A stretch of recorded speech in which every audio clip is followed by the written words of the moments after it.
for these ones, I really want to know how you engage them. Do you give them contract? Or how do you engage them? Governor? Thank you, Chair. The road marshals and CHPs are not employees. They're actually volunteers who are paid a stipend to do a noble job. And therefore, a road marshal does not work full-time for the county in 8 to 5. That is why I've said they allocated a section of the road, which is kilometers in their village, which they're responsible and they're answerable to the supervisor, and the chain of supervision runs all the way to the CEC of roads. And therefore, a road marshal may wake up in the morning and work for about 2 hours in clearing the road, and later they go their duties. Otherwise, the 3,000 we pay them as a stipend is nowhere near minimum wage that is stipulated in the law. That is how we engage Chair, them. it's good to understand that, but I really want to know. Of course, CHVs, there is a policy that guides that.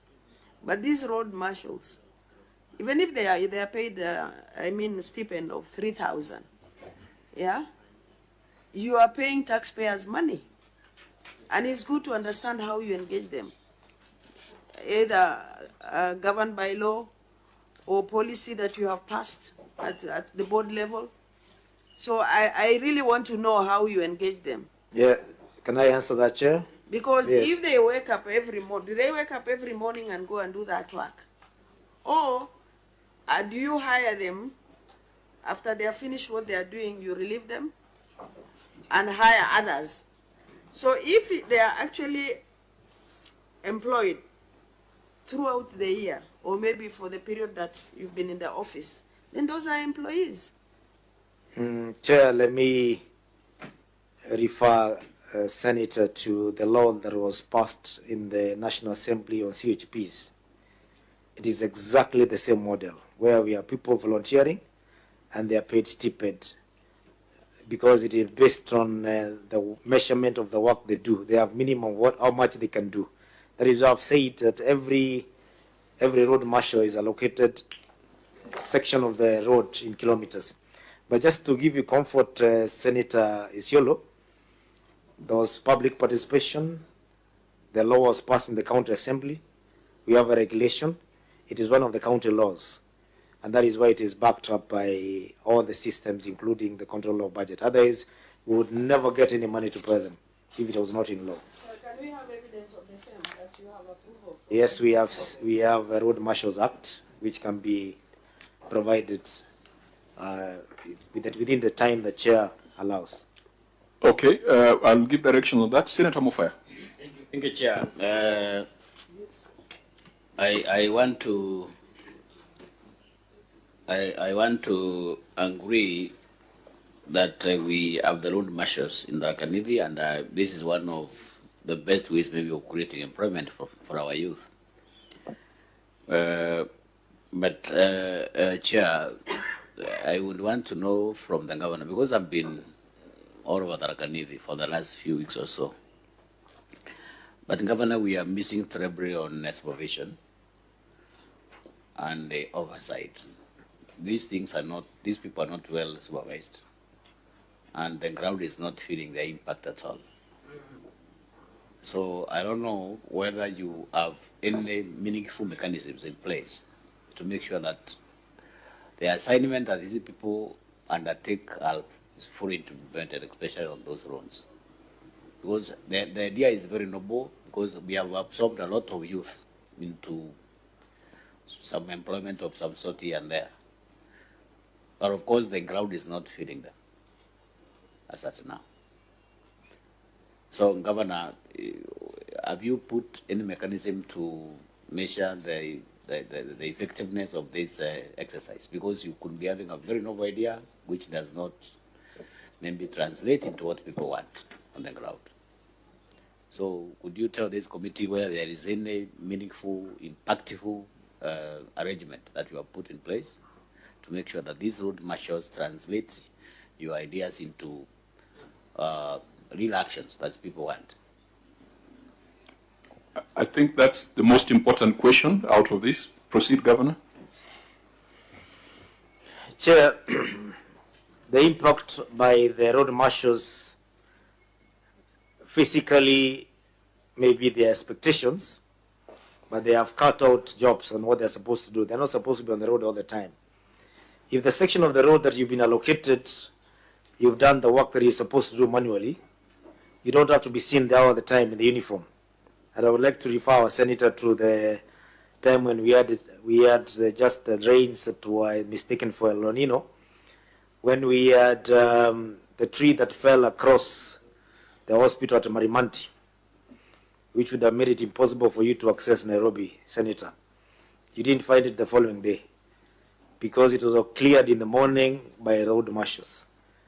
When we had the blocking of the Meru-Embu highway because of riots that were there that you remember very well, all the trees that were fell on the road, without the road marshals, that road, even Senator Fatuma Ndula would not have gotten to Nairobi on that day because the road was cleared within 2 hours, something that sometimes took 2 days to clear the road when such kind of a thing happens. So sometimes it is not their visibility that really matters, is what they do in terms of response to cater for emergencies and especially cut off of roads during rains, including even culverts and bridges. Thank you. Senator Omtata, as we close, because it's a matter of concern. Yes, again from the answer that His Excellency has given, do you provide these people with the equipment for the work they do, including personal protection equipment? And then where in the budget is that costed, that equipping of these people? Before you proceed, Senator Sifuna. Chair, I'm a bit lost by the answer, because if I understood Senator Gataya correctly, he asked what sort of reporting mechanism there is that a person who's not in the position of the governor, for instance, to know about those incidents that he has relate to the committee. How would I, as senator, for instance, looking into the affairs of these marshals, where can I go to see that this is the reporting mechanism of, yes, today they did this, tomorrow they did this, last week they were here? Where is that mechanism and who do they report to? I think that's what the senator was asking. It's true, Senator Sifuna, and you know, the governor gave us isolated instances. It's true what the governor has said, there's a tree that fell, of course, and all these things, and the calabash and so forth. But you know, I'm very sure the intention of the governor was to make sure that the locals downstream, especially those who are in some parts of Ekangombe, some parts of Tharaka, and other parts in Mara and all these things. You know, especially these weather roads, they are always washed out, maybe during torrential rains here and there. So if you were to go and interrogate Wanjiku in the villages, would that lady say that this road was impassable? We have some young people here who have been able to dig trenches here and there and all these things. So because governor, we didn't want value for money. You know, the idea is very brilliant. You know, you might not be having, you as a person, and maybe as a governor, what is this mechanism that you have put in place to make sure that those people are seen working on the ground? And you know, 800 people, governor, is not a small number. It's something that is supposed to be seen really working for the people. How many wards do you have in Tharaka Nithi? 15 wards. 15 wards. Yeah. So that's an average of around 200, is it? No. 15, that's around... divide by 800? 800, how much is that? 160 marshals per ward. And I was just looking at the number of kilometers of roads you have in Tharaka Nithi. It's about 1,600. So that could be a marshal for every 2 kilometers. Now, if those guys decided to be goons, they can be very effective ones because every inch of the county is covered. Actually, Governor, we are convinced here that these people might be having other miscellaneous responsibilities, which include shutting down political opponents. So, how do you demonstrate value for money? For 33 million, They are 800, they're being paid 3,500. So in a year, you're spending 33 million on them. How is the value for money demonstrable? And I think Senator Mutata had also asked something about how you budget or account for that expenditure. That's an army. That's an army. 800 people is not, that's a military. Yeah, if they decide to run you out of a county, you will not have a space. And really, members, this matter, Senator Sifuna, in Nairobi, I'm told there's some green army. Yeah, green army. There's a green army. Yes.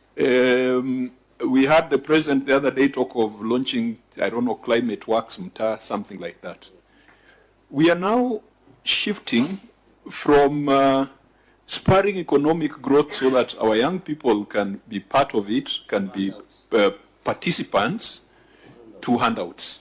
We are becoming a welfare state where we'd rather get 800 youth and give them stipends of 3,500 rather than working on the productivity, the base that ensures that we've got a bigger cake for all of us. And I think that as a Senate and as Parliament, we need to come up with a policy. Because in Nairobi, they'll be called climate green army. In Tharaka, they'll be called road marshals. In Isiolo, I think they're just goons, but they're in the payroll. So how should this be a matter that is just? No, in Migori they are called Sangwenya. Sangwenya, yes. In Kisumu they are called something else. Youth. And we are, what is resulting is that we are breeding criminal gangs, criminal enterprises, people who wake up morning to evening, they're just thinking about politics, they're just thinking about the political leaders. Their minds are so indoctrinated that they cannot go out to the farms. But we are not saying that is what Tharaka Nithi is doing.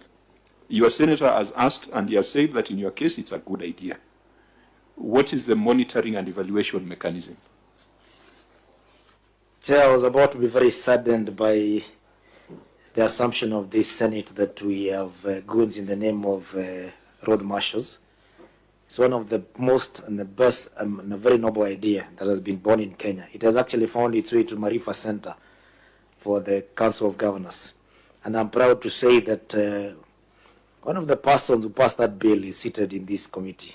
It is Senator Gataya when he was the MCA in Rakanidi County. And the kind of work they did on that road marshal's idea left no room for political maneuver. For one, those road marshals are not identified by the county.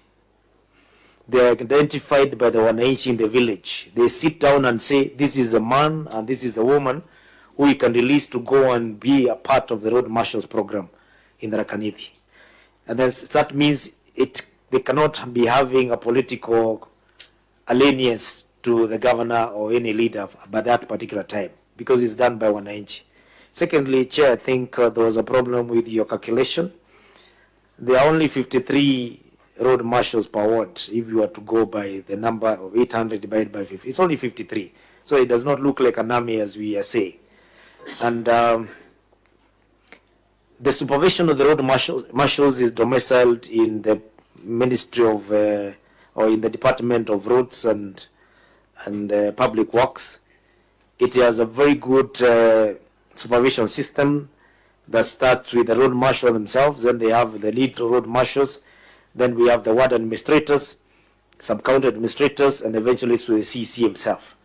And they have accountability to what they do. The 3,500, Chair, the 500 has been for paying, we normally pay for their NHIF, which is say 500 times 12 is 6,000. That is basically what you require to get your cover, which is usually a way of making sure they are protected because of work